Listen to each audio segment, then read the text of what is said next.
what's really important, I think, for parents to know is that your kid did not trigger you. You constructed that trigger, right? Because 5 people may watch that kid behave. Like Uncle Marvin wasn't triggered. Why are you triggered, Daddy? That's an important piece for parents to understand. It's the Happy Families Podcast. It's the podcast for the time-poor parent who just wants answers now. G'day, this is Dr. Justin Coulson, the author of 6 books about raising happy families, joined as always with my wife and co-host, Mrs. Happy Families, Kylie, the parents of 6 daughters, and today a special returning guest. Well, a few weeks ago we had Marc Brackett, an emotion scientist, on to talk about this concept of emotional intelligence. Yeah, the author of Permission to Feel. And he was kind enough to say that he'd come back. I can't tell you how many dads come up to me after I give my presentations and they say things like, oh my goodness, like you are so vulnerable. You shared about your abuse and your bullying. And maybe there's something to this, asking questions. If you missed that podcast, make sure that you go back and have a listen to Marc's story. It's really extraordinary to look at where he's come from and what he does today. I loved that conversation. A quick reminder about who Marc is. If you've missed it, Marc is the director of the Yale Center for Emotional Intelligence. He's also a professor in the Child Studies Center of Yale University. He's also the lead developer of an educational program called R.U.L.E.R, which is an evidence-based approach to social and emotional learning. It's been adopted by thousands of schools around the world. So most of us have heard of this concept of emotional intelligence, but I wonder how many of us actually really understand what it means. So for someone like me, Marc, can you give me a really simple and concise definition of what emotional intelligence is? It's defined as, we call it R.U.L.E.R. It's an acronym, recognizing emotions in self and others. So being self-aware and socially aware of how people are feeling, how you're feeling. Understanding the causes and the consequences of feelings. So why am I angry versus disappointed? What's the difference? Am I stressed or am I overwhelmed? Why does it matter? That leads to labeling feelings. Well, if I'm angry, is it a little bit of anger or a lot of anger? Am I enraged or am I peeved or am I irritated? Am I anxious or am I just uneasy? So the R, the U, and the L of R.U.L.E.R, or as you say in Australia, R.U.L.E.R, is about self-aware, is about really understanding your experience of emotion. The E and the R of R.U.L.E.R is about what we do with those feelings. So the E is expressing emotion, knowing how and when to express feelings with different people across context and understanding the cultural nuance of expression. Right? Eye contact doesn't mean the same everywhere. Directness is not the right thing. It's maybe one way in one culture. And then regulating emotions, the strategies that we use to both manage our own feelings, but help other people to manage theirs. Okay, great. So very brief summary, understanding how my emotions are working. You mentioned triggers before. We'll come back to that a little bit later. But also being socially aware enough to see how people are feeling and then being able to regulate my emotions and another person's emotions in a way, or help them to regulate theirs in a way that we can actually get along well and work towards our objectives in a positive way. Or just achieve your own goals. Yeah, great. Right? Okay. I think this is a really interesting quiz that I just want to pick up on. You talked about being able to distinguish between emotions when you were describing what emotional intelligence is. And I jotted down as you said it, you said knowing the difference between being angry and being disappointed. Anger is a secondary emotion, right? Anger comes from somewhere else. It comes from another emotion. Often disappointment might lead to anger because a parent's not able to respond appropriately and effectively to their own disappointment. But I'm curious, just to disentangle those two emotions, how do you differentiate between anger and disappointment? So they're different completely in many ways, because one is just an unmet expectation, right? Everything's legit. Like, let's say it's a parent and their kid. It's like, we're going to go to the mall or we're going to go visit a friend, but you get a flat tire. And the mom or dad is just like saying, honey, gosh, we really wanted to go to the mall. We were going to bring it to your friend's house, but we got a flat tire.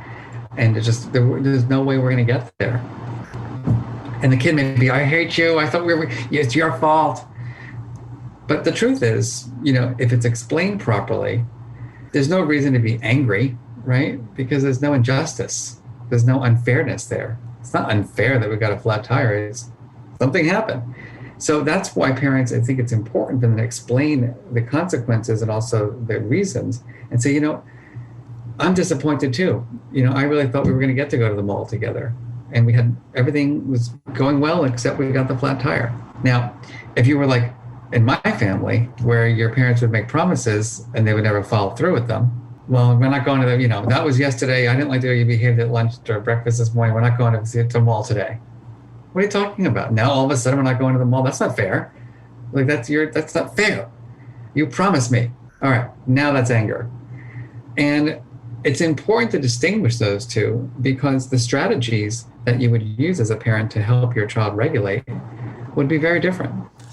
Well, let's talk about those strategies, because what I've found is that when I'm running a seminar for parents, they'll say things like, I'll ask the question, what emotions are okay and what emotions are not okay when it comes to our children and their expression of emotion? What emotions are we fine with them expressing? What ones are not okay? And most of the parents in the room will have a quick conversation with each other, and then they'll knowingly nod and say, all emotions are okay. All emotions are okay.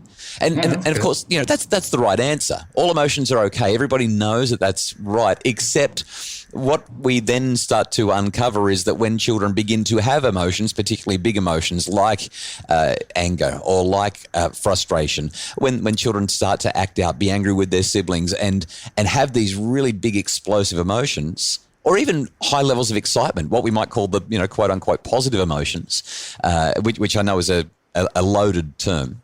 But when people will talk about the overarching thrill that kids are getting when they're so excited that they're running around the house and they're banging into walls, and parents will usually say, actually, yeah, I know that all emotions are okay, but I'm very uncomfortable with my children having emotions that are above, maybe a 6 out of 10. As soon as the intensity ramps up, I just can't take it anymore. I need them to calm their emotions down. You can have the emotion, just have it quietly in the corner, please. That kind of idea. So how do we help parents to take the information that emotions convey, like the anger or the disappointment, and respond in effective ways? Well, the first is it depends on the intensity. Right, because we know that our brains go into that flight or fight mode when the emotions are running high. Yeah. So parents have to be the best role models, right? You can't, if you get out to be like my parents, if you get triggered, like, guess what? It's like over, because then you're both in that red quadrant on my mood meter, and you're just like after each other. So firstly, what's really important, I think, for parents to know is that your kid did not trigger you. I'm going to say that again. Your kid did not trigger you, right? You constructed that trigger, right? Because 5 people may watch that kid behave. Like Uncle Marvin wasn't triggered. Why are you triggered, Daddy? It's not about me then. So that's an important piece for parents to understand. That's a really, really good point. Justin and I have spoken about this so many times in our house. So what you're really saying, Mark, is that our kids can't actually make us feel anything. Correct. Emotions are contagious. We can easily catch what another person's feeling, but we're also in control of our emotions, and we can't blame our children for our explosiveness in response to their big emotion. Absolutely not. And also, it's about our appraisal, right? Our process of appraising the situation. So if I appraise this as like my mother, I'm assuming, because she's no longer with me, and we never talked about this because I became a scientist after she passed away. But my hunch is that she didn't have the resources or the skills to deal with the behavior that I confronted her with. And so she went into survival mode, defense mode. We're talking to emotions scientist Marc Brackett on today's Happy Families podcast. We'll continue our conversation with him in just a minute. For a happier family, try a Happy Families membership, because a happy family doesn't just happen. Details at happyfamilies.com.au. It's the Happy Families podcast. Today we're talking to Professor Marc Brackett from Yale University. He's the author of a book called Permission to Feel, which is one of my favourite books ever on emotional intelligence. Marc, just thinking about parents who might be explosive with the kids in the living room, they tend not to be so explosive down at the park or at the shops. When we have an audience, we just seem to be able to regulate our emotions better. So we do have the capacity to get to the point where our children are not making us blow up. They can't make us blow up. Context matters. When you're in a situation where you're going to be, watched, you behave differently, especially as the adult.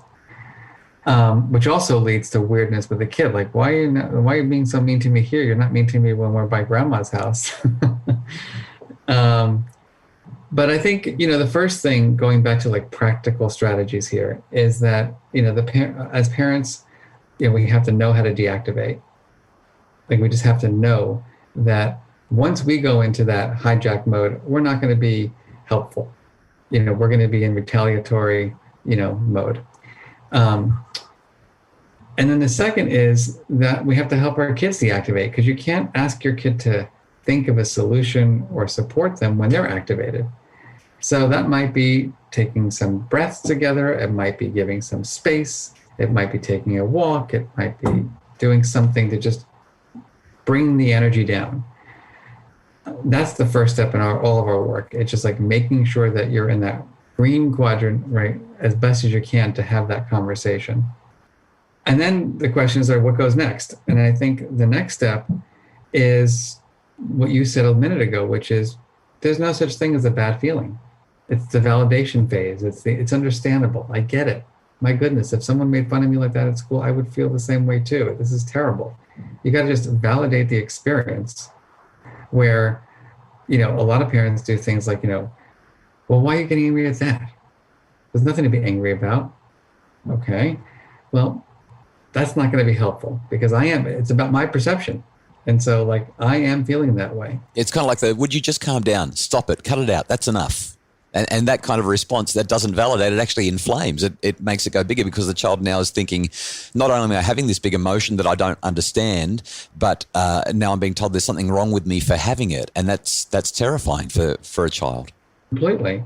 This is where, right, you asked, about the emotion scientist. So this is where the parent as the emotion scientist becomes that coach. And they become that coach by asking open-ended questions. So tell me, what happened before you came home today? What happened on the bus? How was math today? How was science today? Who did you hang out with at lunch? What's going on? And that's where, if you're afraid of sharing your own stories about your own disappointment and frustration, then you're probably not going to be doing that emotion coaching where you're learning about your child's experience. And this is why, parents have to develop the skills of emotional intelligence before they can coach their kid. Because if you don't have the knowledge of emotion, like if you don't know as a parent the difference between anger and disappointment, like really understand that one is about unmet expectations, the other one is about injustice, then you're absorbing information, you start labeling the emotions for your kids. Oh, so that's why you're angry. No, I'm actually disappointed, Mom. You just haven't read that book on emotional intelligence yet. And so it's really about the parent having that knowledge about what we call the emotion themes. Anger is around injustice. Disappointment is around unmet expectations. Fear is around danger. Anxiety is around uncertainty. Because then, as you're listening to the stories, you're starting to make some meaning out of those experiences. Like, I think it might be this. I'm not going to say it, but I think it might be fear. I think it might be frustration. I think it might be anger. And I'm going to try to clarify that with questions. So that's the labeling piece. Yeah, and this is where you say, if you can name it, you can tame it. A phrase that I use all the time is we need to get curious, not furious. Mm-hmm. It's all about this exploration. And what I've also found, Mark, you might have found this as well, is that I can say to my children, you seem to be feeling, and then I'll guess the emotion that they might be feeling. And when I'm wrong, my kids will usually say, no, I'm not feeling that at all. And they'll correct me. They actually give me information back when they can see that I'm trying to name it, to tame it. They get that I'm trying to be that emotion scientist rather than the emotion judge. Completely.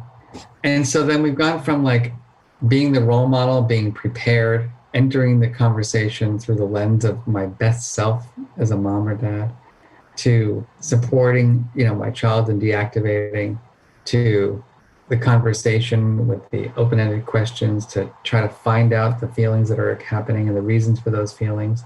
And then that's when the regulation comes in, right? That's when the real strategies come in.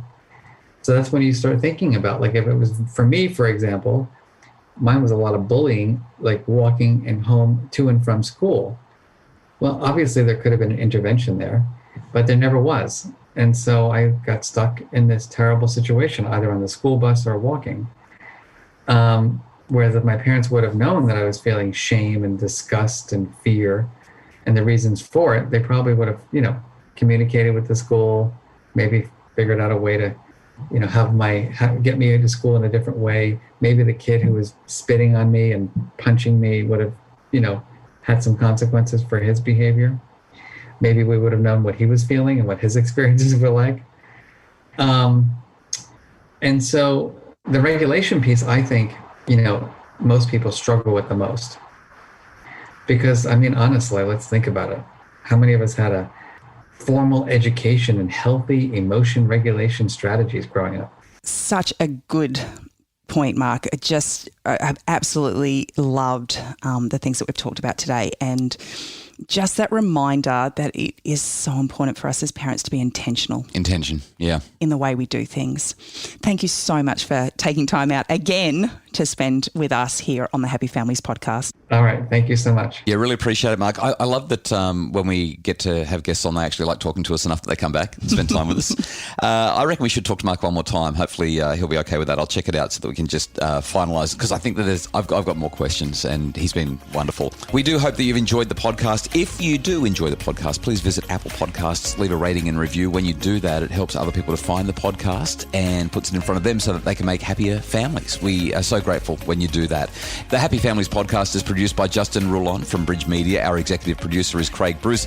If you would like more information on how we can help your family flourish, you can get all the info at happyfamilies.com.au.